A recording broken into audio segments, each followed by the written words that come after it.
78쪽이에요. 그래서 지난 시간에 시간이 없어서 기초대사율에 대한 기본 내용을 간략하게 언급하고 넘어갔었죠. 그쵸? 그래서 기초대사율이라고 하는 거는 우리 몸이 아무런 활동을 안 해도 기본적으로 사용하는 그런 에너지량이다 라고 하면서 여기 BMR이라고 표시한다는 요게까지 썼어요. 그래서 요 단락부터 다시 이어서 읽어가면서 설명해 보도록 하겠습니다. 열량은 에너지의 단위이기 때문에 음식물에 들어있는 다량 영양소의 양과 우리가 살아가기 위해서 필요한 에너지의 양 둘 다를 측정하기 위하여 사용된다. 이번 단락에서는 이 둘 다에 대해 이야기하고 싶다. 그쵸? 첫째, 우리 몸에서 사용하는 에너지에 대해 이야기해보자. 날마다 우리 몸에서 사용하는 전체 에너지를 물질 대사율, 전체 에너지는 물질 대사율이에요. 이거는 활동까지 포함이 되는 거죠. 그쵸? 한 사람의 물질 대사율에는 두 가지 요소가 있다. 첫 번째 요소는 한 사람의 몸에서 단지 날마다 살아가는데 필요한 에너지의 양이다. 그래서 아무것도 안 해도 들어가는 에너지의 양이죠.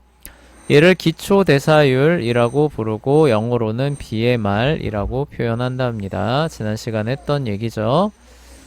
자, 그래서 날마다 우리 몸에서 필요한 에너지의 최소량을 기초대사율이라고 얘기를 해요. 이제 기초대사율은 날마다 우리 몸에서 사용되는 전체 에너지에 관한 측정치가 아니라는 사실을 이해하기 바란다. 정의를 주목하라. 기초대사율은 날마다 우리 몸에서 요구하는 최소 에너지에 관한 측정치이다. 한 사람의 기초대사율은 키, 몸무게, 일반적인 활동량, 나이, 성과 관련된 수많은 요소들에 근거하여 상당히 달라진다. 그쵸? 그래서 개별 차가 있죠. 아이랑 우리랑 비교를 해보면은 아이가 소모하는 에너지의 양과 우리 같이 몸이 크잖아요. 그쵸? 이 큰 사람들이 소모하는 에너지의 양이 당연히 다를 수밖에 없겠죠. 그쵸? 그래서 키, 몸무게 등에 따라서 상당히 달라집니다. 아주 유사한 조건에 처해 있는 두 사람이라도 기초대사율이 굉장히 다를 수 있다. 우리의 물질대사율을 결정하는 두 번째 요소는 매일의 활동량이죠. 그쵸? 자, 물질대사율은 이제 기초대사율에 활동량을 더한 부분이 되겠죠. 예를 들어 토요일에 늦잠을 잤다고 가정해보라. 자, 일단 일어나면 조용히 앉아서 잠시 동안 신문을 뒤척거린 다음에 나머지 시간에는 하루 종일 가족들과 조용히 대화를 나누면서 보낸다. 이와 같이 시간을 보내는 날에는 기초대사율로 결정된 것보다 더 많은 에너지를 연소시킨다고 보기 어렵다. 그쵸? 자, 그래서 쉬는 날이죠. 그쵸? 쉬는 날은 평일보다 아무래도 활동량이 덜 하겠죠. 예, 그래서 물질 대사율이 좀 떨어질 겁니다. 그러나 주일에는 아침 일찍 일어나 교회에 간다고 가정해보라. 교회를 다녀온 뒤에는 친구들과 어울려 여러가지 놀이를 하면서 조그만 소란에서 커다란 소동으로 이어지는 다양한 활동이 일어난다. 그쵸? 근데 교회 다녀와서 이렇게 노는 거는 이거는 현대교회에서 나오는 얘기예요. 그쵸? 네, 우리가 나중에 교회사 할 때 살펴보겠지만 네, 주일을 경건하게 보내지 않는다. 그날 전체를 이러면은 옛날에는 혼났어요. 아, 네, 그리고 지금도 전통적인 그런 교회에서는 그러니까 뭐 예를 들어서 이런 일이 있었대요. 그러니까 이런 걸 모르는 이제 사람이 와가지고 방문을 한 거죠. 방문을 해서 이제 그날 이제 이렇게 하면서 자기가 가져온 이제 뭐 카드 같은 거 이런 거 하면서 같이 놀자라고 했더니 아이들이 갑자기 표정이 확 굳으면서 우리 교회가 그런 일. 예, 확 굳으면 우리, 어떻게 이럴 수가 있나 하면서 깜짝 놀란다고 해요. 그러니까 우리 교회도 막 노래 막 틀어도 막 엄청 애들이. 그쵸. 성경에 보면은 그게 있어요. 이날 이제 오락을 금하며 이제 이런 게 있거든요. 그걸 엄격하게 적용하는 전통적인 교회는 주일에 이렇게 우당탕탕탕탕 뛰어노는 거를 이제 삼가 절제하라고 합니다.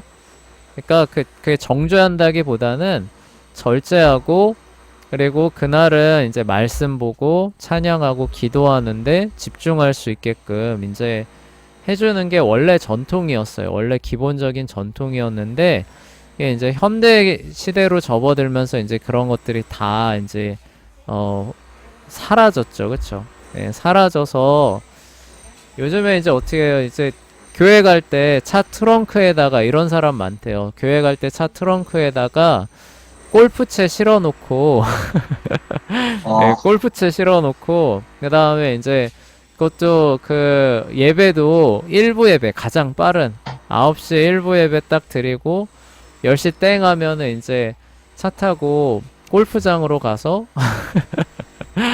네, 하루 아, 종일 골프 치다가 이렇게 오는 사람도 많다고 하는데, 이거는 이제 전통적인 그런 그 시각에서의 주일 성수라고 말하질 않죠. 그래서 주일 성수는 이제 그날 하루 전체를, 그쵸?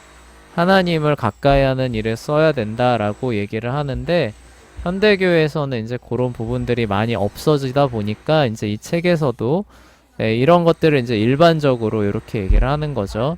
별로 이렇게 좋은 건 아닙니다. 어쨌거나 여기서 얘기하려고 하는 바는 이거예요. 활동량이 많으면 뭐예요? 에너지 소모량이 올라가니까 물질 대사율이 올라간다. 지금 그 얘기를 하고 싶은 거죠. 네. 자, 이 모든 활동은 기초 대사율을 훨씬 뛰어넘는 엄청난 에너지를 요구한다. 이처럼 주일에는 토요일보다 훨씬 더 많은 에너지를 사용하게 될 것이다. 결국 우리의 전체의 물질 대사율은 특정한 날의 기초 대사율의 활동량의 합이라고 할 수 있겠죠. 지금까지 과학자들은 사람의 물질 대사율을 알아보느라 엄청나게 많은 연구를 진행하였다. 비록 물질 대사율이 사람마다 다르기는 하지만 대략 평균적으로, 그쵸? 상당히 정확한 경향을 보이는 몇 가지의 일반적인 추세가 있다고 해요. 여러분들 그 정규분포 배웠나요? 수학에서? 어, 아니요. 아직 안 배웠죠. 이제 나중에 그 요한 선생님 하고 공부할 거예요. 정규분포라는 게 뭐냐면은 어떤 대상이 있어요. 어떤 대상이 있으면은 기본적으로 이제 뭐 예를 들어서 키다, 뭐 아니면은 뭐 몸무게다, 뭐 이런 것들을 가지고 이렇게 쭉 점을 찍어 보는 거예요. 그럼 여기가 중간이고 여기가 과체중이고 뭐 저체중이고 이렇게 있겠죠. 그쵸? 네. 사람의 숫자를 이렇게 점을 찍어 보면은 이게 이렇게 보인대요. 대부분이. 아, 네. 네, 이게 정규분포 곡선이라고 하거든요.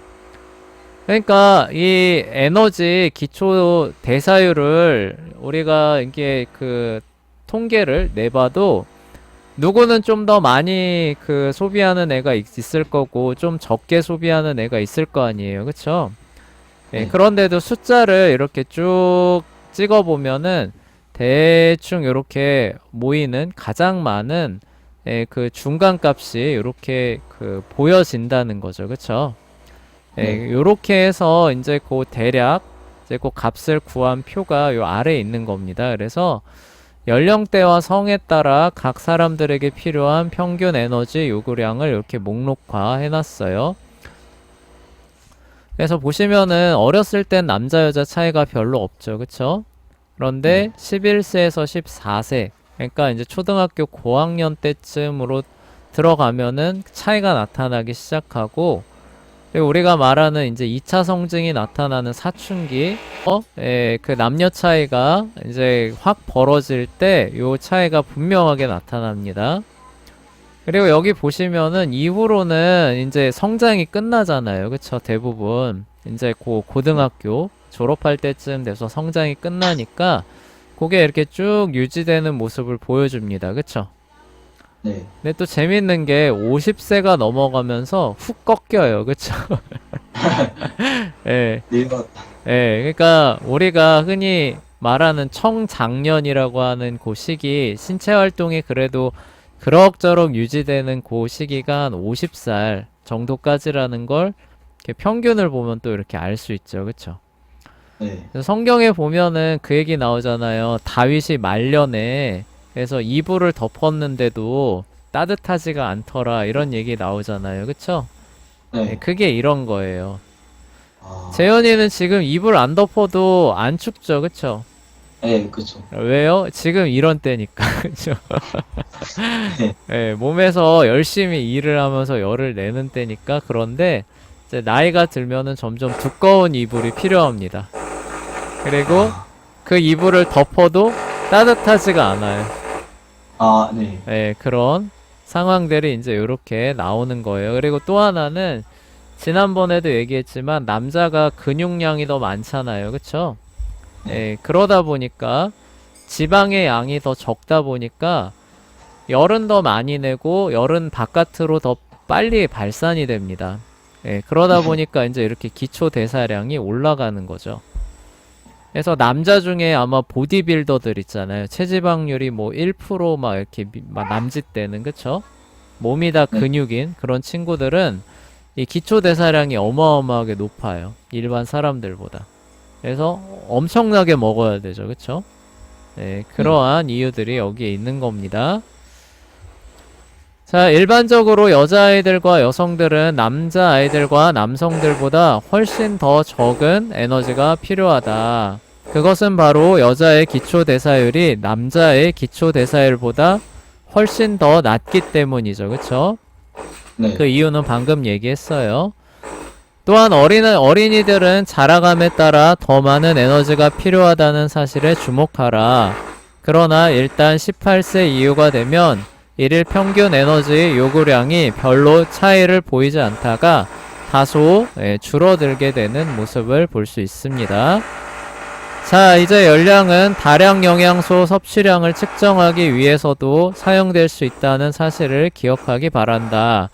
건강한 삶을 위하여 날마다 우리가 섭취하는 다량 영양소에 해당하는 열량의 숫자는 우리가 날마다 사용하는 열량의 숫자와 대충 같아야 한다. 그러니까 평균 13세 남자애는 대략 2500칼로리에 해당하는 영양소를 섭취해야 하는 거죠. 근데 이거 먹으면은 살 빠지겠죠. 그쵸? 아무래도 활동을 하니까 네. 이거보다는 더 먹어야 되는 겁니다. 자, 왜냐하면 그게 바로 표 11.1에서 평균 13세 남자아이가 날마다 사용하는 열량이라고 말하기 때문이다. 만약 우리가 날마다 사용하는 열량보다 훨씬 더 적은 열량을 섭취한다면 점차 몸무게가 줄어들 것이다. 만약 반대로 우리가 날마다 사용하는 열량보다 훨씬 더 많은 열량을 섭취한다면 점점 몸무게가 늘어날 것이겠죠. 그쵸? 네, 그래서 물만 먹어도 살찐다 라는 건 거짓말이에요. 예, 물과 함께 많은 것들을 먹고 있을 겁니다. 보이지 않는 데서. 그쵸? 네. 네. 자, 다음 넘어갈게요. 자, 그러나 여러분이 상상할 수 있는 것처럼 건강한 생활을 위해서는 단순히 날마다 적절한 양의 열량을 섭취하는 것보다 훨씬 더 많은 요소들이 필요하다. 세 가지 다량 영양소가 우리 몸에서 각각 다르게 활용되기 때문에 우리는 섭취하는 음식물을 통하여 다량 영양소를 적절히 배분하는 것이 필요하다. 수많은 미국 영양학자들은 날마다 섭취하는 열량의 70%, 대략 21%는 지방에서 오고 나머지 9%는 단백질에서 생겨나는 것임에 틀림없다고 생각한다. 그래서 이제 그 영양사들이 식단을 짜면은 7대 2대 1로 짜죠. 그쵸? 이게 뭐예요? 탄수화물, 지방, 단백질의 비율로 그 식단을 짜는 이유가 이제 요런 겁니다. 자, 그 다음에 21%는 지방에서 나오고 9%는 단백질에서 생겨나는 것임에 틀림없다고 생각한다. 그래서 영양학자들에 따르면 이와 같은 다량 영양소의 배합은 인체에 아주 이상적이라고 해요. 근데 남자들 같은 경우는 이제 아무래도 이쪽 비율을 더 늘리고 싶어 하죠. 그쵸? 한창 자라고 있는 남자아이들 같은 경우는 하여간 그렇습니다. 그러나 영양학자들 사이에서도 이런 주장에 대해 어떤 실질적인 공감대가 제대로 이루어지지는 않았다. 그것은 바로 우리가 아직도 인체에 관하여 이해하지 못하는 것들이 너무나 많기 때문이다. 자, 내가 미량 영양소를 전혀 언급하고 있지 않다는 사실을 기억하기 바란다. 건강을 유지하기 위해서는 우리에게 필요한 수많은 미량 영양소들이 있다. 그러니까 이번 단원에서 제시하는 모든 정보는 미량 영양소가 아니라 오직 다량 영양소, 탄수화물, 단백질, 지방에만 해당하는 그런 내용입니다. 자, 피조세계 전체의 물질 대사율로 넘어가 볼게요. 각 유기체의 물질 대사율은 피조세계 전체에 걸쳐서 굉장히 다양하다. 일반적으로 냉혈성 유기체는 온혈성 유기체보다 훨씬 더 낮은 물질 대사율을 나타낸다. 지난 시간에 얘기했었죠. 왜냐하면 냉혈성 유기체, 냉혈동물이에요. 그러니까 외부 온도에 따라서 체온이 왔다 갔다 하는 친구들, 파충류, 뭐 이런 애들입니다. 내부 온도를 일정하게 유지하기 위하여 에너지를 소비할 필요가 없기 때문이다. 그러나 앞서 언급한 것처럼 이렇게 낮은 물질 대사율은 그 나름대로 대가를 치러야 한다. 일반적으로 냉혈성 생명체는 온혈성 생명체보다 바깥 세계에 훨씬 더 느리게 반응한다. 그러나 이 물질 대사율은 비슷한 생명체들 사이에서도 급격하게 달라진다. 예를 들어 원생 생물계에 속한 유기체들을 생각해보라. 단원 10에서 이 생물계에 속한 여러가지 원생동물에 관하여 이야기했다. 단세포 생물들 얘기를 하는 거죠. 모든 원생동물들은 단세포로 구성되어 있다. 그래서 모두 아주 비슷하다고 생각했을 것이다. 그럼에도 불구하고 이 유기체들의 에너지 요구량은 저마다 급격하게 달라진다. 예를 들어 그림 10.3에 나와 있는 집신벌레는 오른쪽 위에 나와 있는 연두벌레보다 굉장히 높은 에너지 요구량을 나타낸다고 해요. 자, 그래서 심지어 단세포 생물도 이렇게 다른데 이런 생물들 사이에서는 얼마나 달라지겠느냐는 거죠. 그쵸? 유사한 생명체들 사이의 물질 대사율이 서로 얼마나 다른지에 관한 가장 좋은 본보기는 아마 서로 다른 포유동물들의 물질 대사율을 고려해보는 것이다.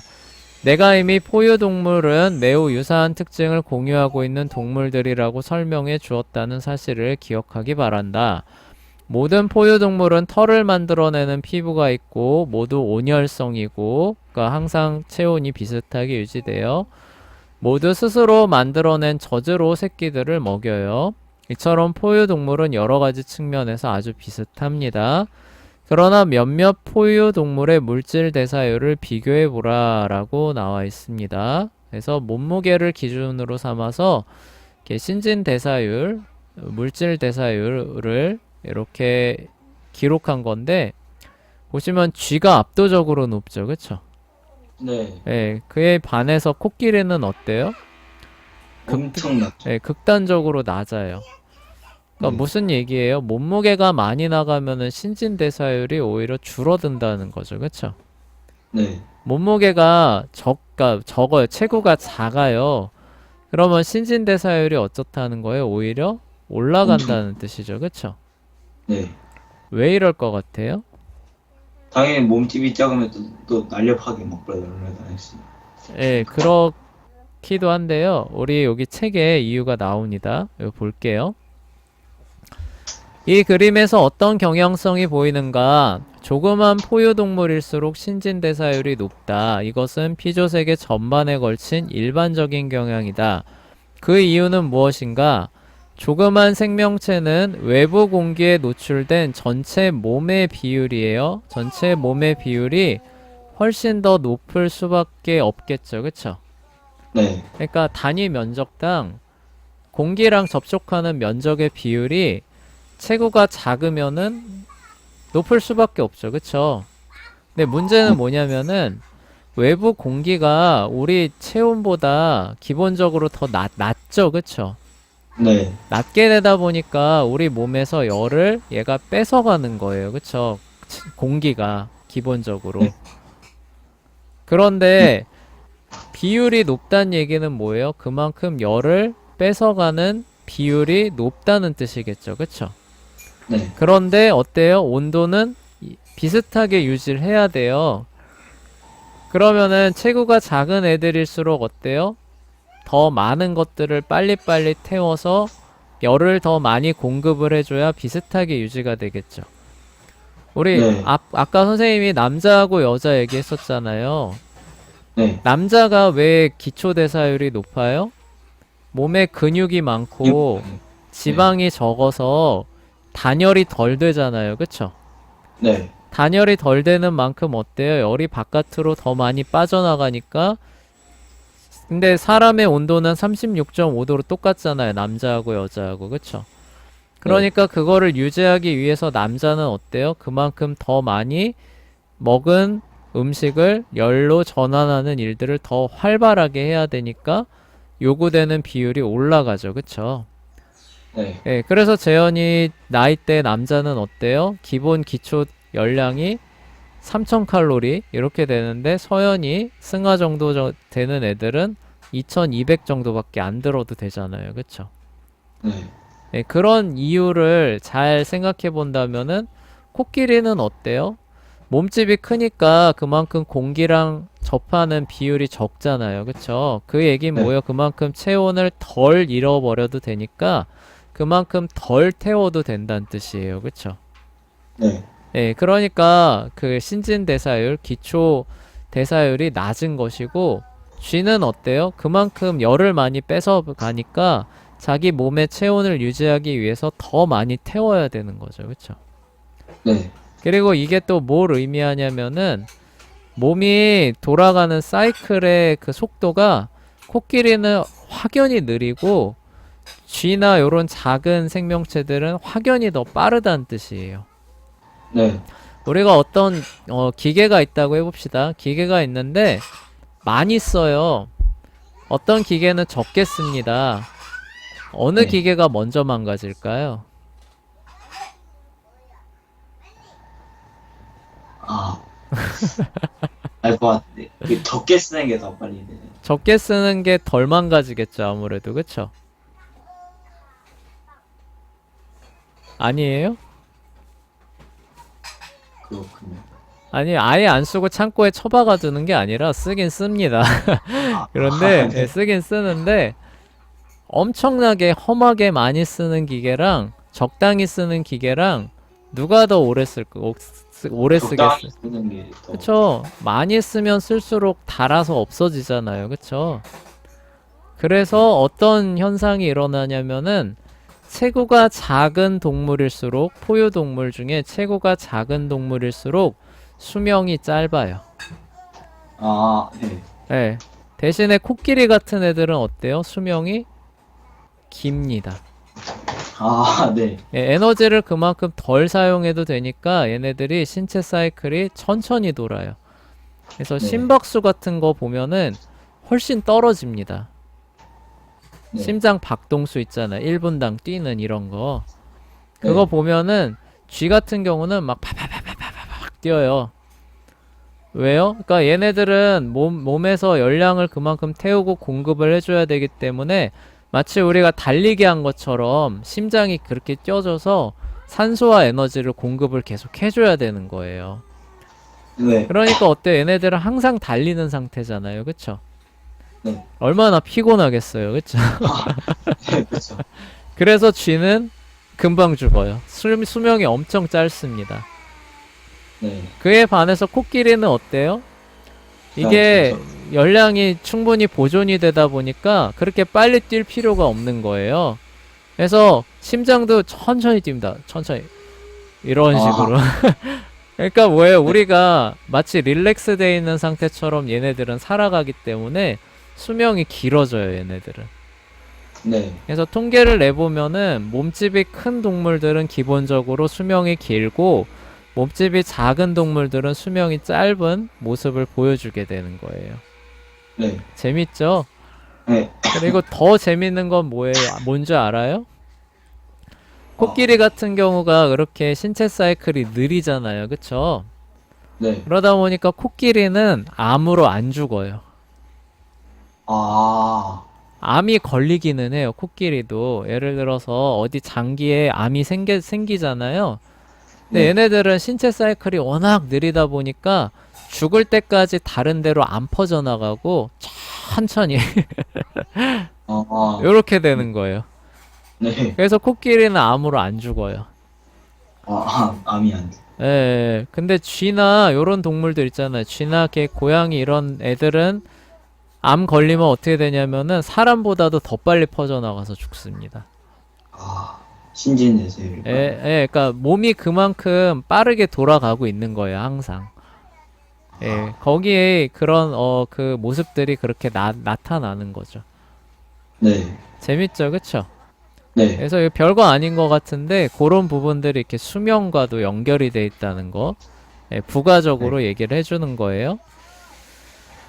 자, 그래서 그 결과 쥐는 코끼리보다 훨씬 더 많은 열을 잃는다. 그런데 두 동물은 내부 온도를 일정하게 유지해야 하기 때문에 이런 목적을 위하여 쥐는 코끼리보다 훨씬 더 많은 에너지를 소비해야 한다.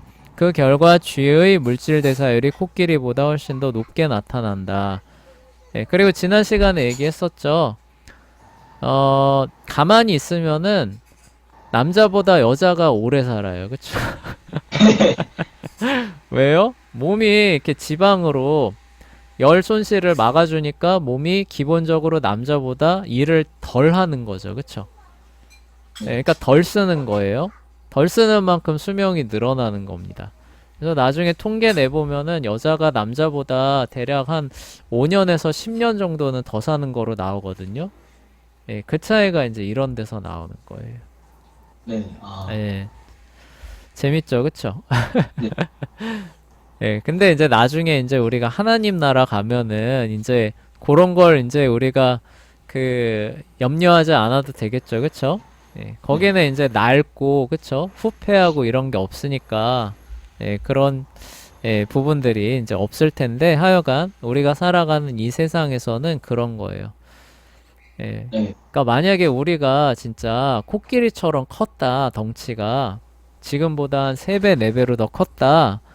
그럼 지금 우리 쪽이 뭐냐, 그 수명이 한 80에서 한 100 정도잖아요. 그쵸? 네. 근데 이게 그 사람이 그 포유동물의 그 최고치고는 굉장히 뭐 오래 사는 거래요. 그러니까 뭐, 네. 그 저기 뭐냐, 그 뭐 고릴라, 원숭이 이런 거 보면은 평균 수명이 한 30년, 40년밖에 안 되거든요. 네. 근데 인간은 기본적으로 80, 100을 사니까 거의 2배로 살잖아요. 그쵸? 그러니까 네. 굉장히 오래 사는 거긴 한데 사람이 만약에 지금 최고의 한 4배, 5배 정도 크기를 갖고 있는 그런 거대 동물이었다. 그러면은 80년이 아니라 아마 기본적으로 한 200에서 300년은 살지 않았을까. 기본이. 기본. 네, 기본이 200에서 300년은 사는 그런 모습을 보여줬을 텐데, 요 정도 이제 사이즈여서 이렇게 살아가고 있다고 해요. 그래서 그런 얘기도 나오는 거 알아요? 그 뭐냐, 그 화석 중에 고대 잠자리 같은 경우 보면은 막 이만한 잠자리 화석 나오는 거 알아요? 네, 알죠. 예, 그런 것처럼 그 노아 홍수 이전에는 사람의 수명이 엄청 길잖아요. 노아도 그 짓기까지 한 500년, 600년 기다리고 그랬잖아요. 그래서 아마도 그렇게 잠자리 크기도 이만하니까 그에 비례해서 사람도 한 이만하지 않았겠느냐. 그쵸? 예, 그러면은 몸의 비율이 훨씬 커지니까 몸이 일을 훨씬 덜 하게 되고, 그리고 어떤 뭐 유전자나 뭐 이런 부분들이 지금보다도 훨씬 더 튼튼했겠죠. 그쵸? 예, 그래서 그런 걸 감안하면은 한 500년, 600년 뭐 이렇게 사는 거는 일도 아니지 않았겠느냐라고 이렇게 견해를 제시하기도 해요. 네. 일리가 있죠. 그쵸? 네, 그래서 네. 선생님도 자, 뭐 노아나 이런 사람들은 우리보다 체구가 훨씬 더 컸던 건 아닌가, 기본적으로. 네, 그런 생각도 해보기는 합니다. 근데 우리가 뭐 뒷받침할 증거가 없죠. 그쵸? 네. 네, 뒷받침할 증거가 없어서 그냥 추정으로, 그쵸? 네, 추정의 그 선으로만 얘기를 하게 되는 거예요. 혹시 그럴 네. 수도 있지 않았겠느냐, 네, 그렇게 생각하는 부분도 있어요. 하여간 얘기하고 싶은 바가 뭐냐면은 체구가 클수록, 그쵸? 체구가 클수록 열 손실이 적다. 이 얘긴 뭐예요? 에너지를 덜 써도 되기 때문에 몸이 그만큼 느리게, 그쵸? 사이클이 돌아도 된다라는 뜻이에요. 그쵸? 반면에 체구가 작으면 뭐예요? 열 손실 비율이 올라가기 때문에 그걸 만회하기 위한 많이 에너지를 태워야 되고 그만큼 심장도 빨리 뛰고 사이클이 빠르게 돌아간다는 거죠. 그래서 뭐예요? 빨리 죽고, 그쵸? 체구가 큰 애들은 오래 살고, 이런 모습들이 나온다라는 얘기고, 중요한 부분은 뭐냐? 기초 대사율이라는 게 왜 나오느냐는 거예요. 그쵸? 가만히 있어도 왜 에너지 소비가 되는 것이 나오느냐라고 했을 때 이런 이유들 때문에 나온다는 거예요. 그쵸?